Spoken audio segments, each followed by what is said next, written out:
replication of DNA in that process and what exactly that entails.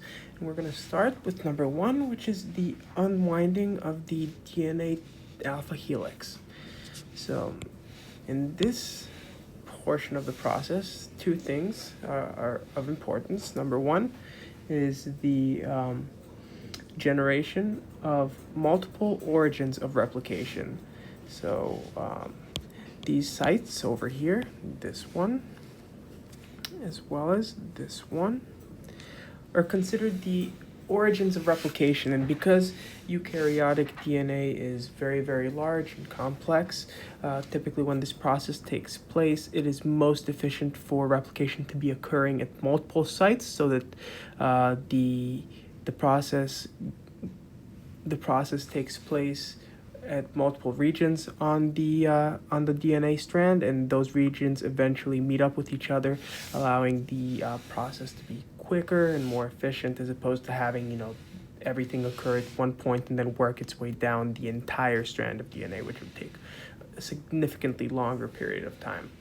But here, in this first step, two key molecules. I want this two key enzymes. I want this to focus in on proteins, I should say. First is helicase, indicated by the pink triangle. So this is helicase. And it basically works to unzip the double helix. It moves down this direction, opening up the double helix. And next you have your single-stranded binding proteins, which are the little balls you see. So single-stranded binding proteins, or SSBPs.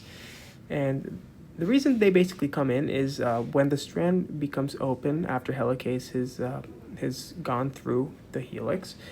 These are called sticky ends, the nucleotides that are within the actual helix. So the nucleotides in here are called sticky ends because they're very reactive, and without the SSBPs binding them, something else could bind them, and in that case, that would alter the successful progression of the replication process. So these SSBPs are kind of like caps on the sticky ends to prevent undesired binding to the nucleotides in the sequence.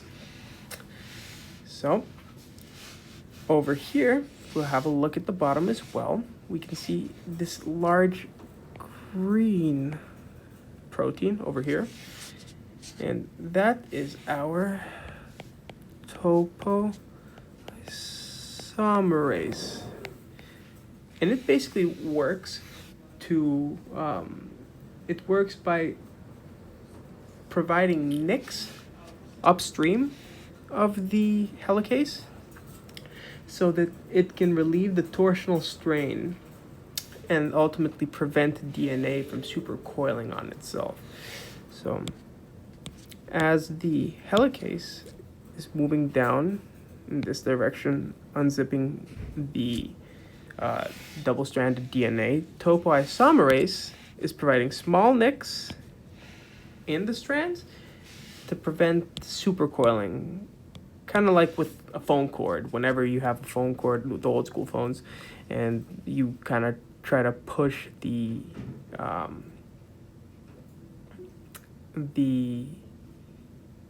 cord, the torsion on the cord towards the end, you'll see that it gets more and more supercoiled on itself. And topoisomerase basically prevents this from happening so that helicase can make its way all the way through the DNA strand, and so that the replication process can be uniform and continuous and complete throughout the whole strand itself.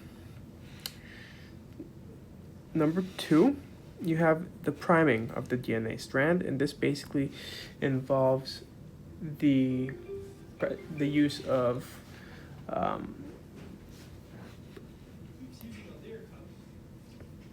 primase,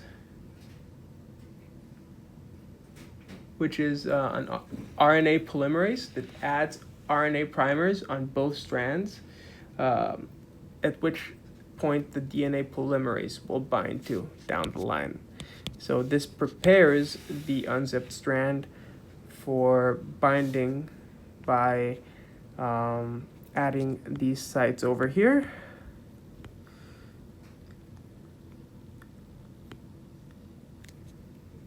Known as primers. They're RNA primers.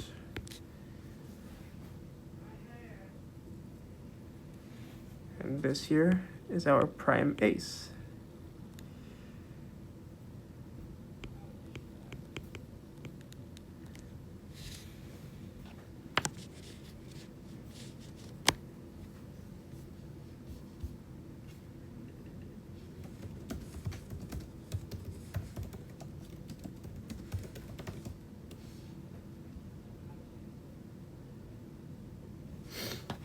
And forgive me, I just realized that I have RNA polymerase in here. It's supposed to suggest B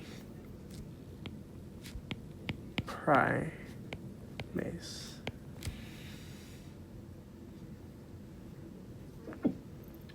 So it's primase that adds the primers to the uncoiled DNA, and it's these primers that down the line will serve as binding points for the DNA polymerase.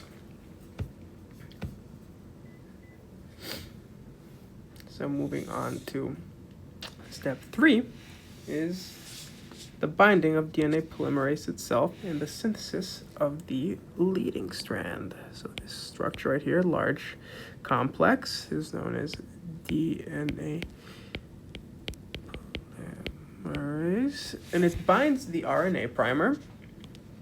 Over here, it binds to this primer, its recognition site, and then it starts moving down in this direction here, like designated direction, and in the process, it adds deoxynucleotides to the sequence, extending the DNA, building the new non-template strand atop the template strand.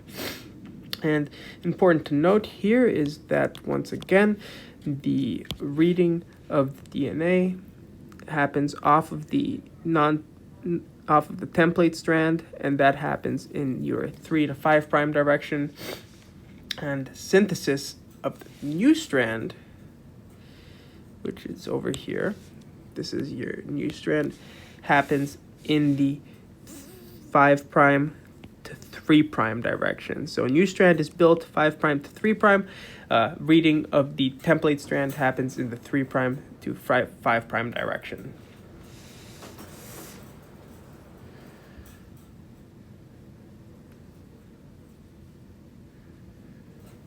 And in the leading strand, it is important to also note that there are no breaks in this addition. So in the leading one, nucleotides are added again from the 5 prime to the 3 prime direction continuously all the way until the end of the replication process. So we will write and our leading strand is the one up here, leading. Next, we're going to spend a couple seconds to talk about the building and synthesis of the lagging strand. So the lagging strand itself is the bottom strand, as observed over here. This is your lagging strand.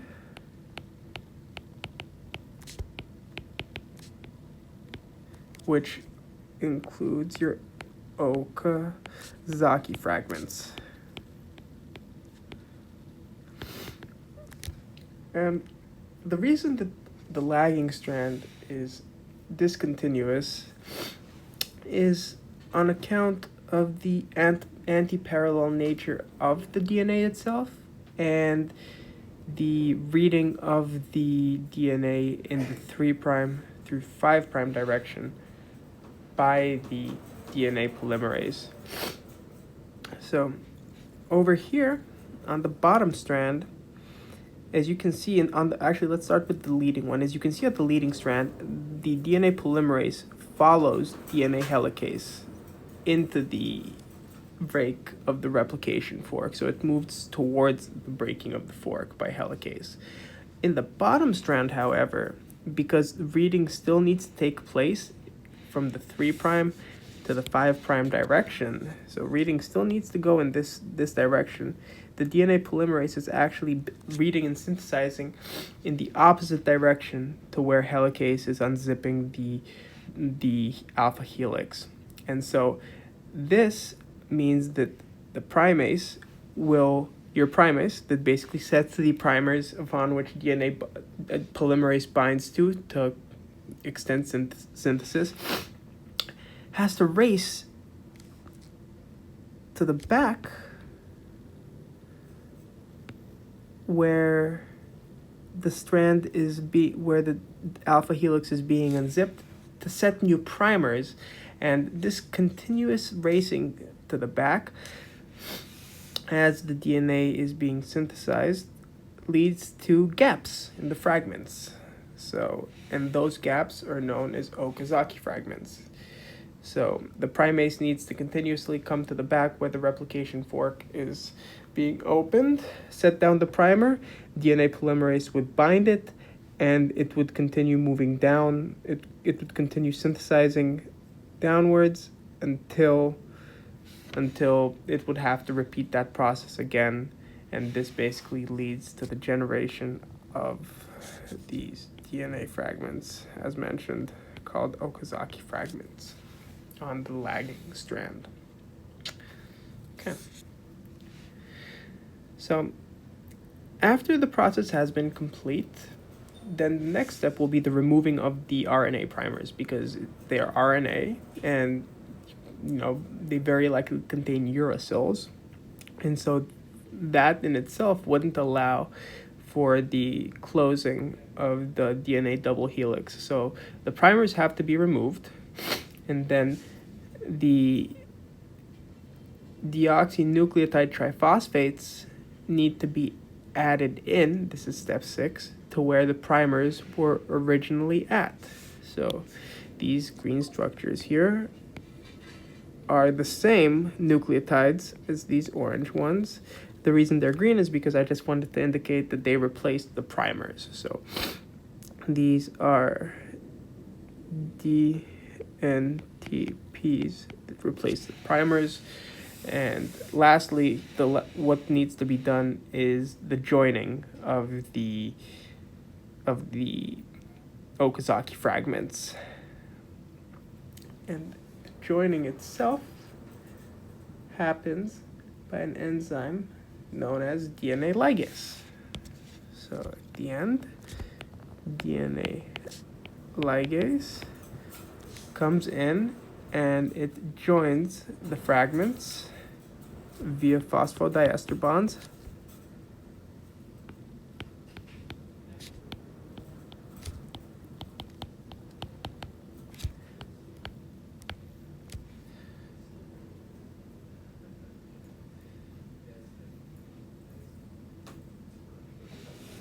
So it joins the 5' phosphate, the phosphate group that's been bound to the 5' end, to the 3' end of the adjacent deoxyribose sugar, and that basically completes the replication process. So you have the leading strand, which is continuous and complete all the way through. So you have the leading up here, and now the lagging strand has had the RNA primers removed, the primer sites replaced with deoxynucleotide phosphates, and those those primers and respective non-template DNA sequence has been closed up with DNA ligase, so that it leads to the final structure looking like this. So you have your template strands over here at the bottom and at the top, and you have your non-template strand, which is basically, in this case, I've colored it all the same color because it is made up of nucleotides that are all the same. And so here you have your semi-conservative DNA replication process, the final product of which is a new non-template strand that's complementary to your original template strand. So thank you very much for listening in to today's video. Please like if you found this helpful, provide us a like, and go ahead and subscribe. We will be posting a lot of new content in regards to biology and related topics in the days and weeks to come. So we are very excited to be able to help you on your journey to better understanding these very important processes of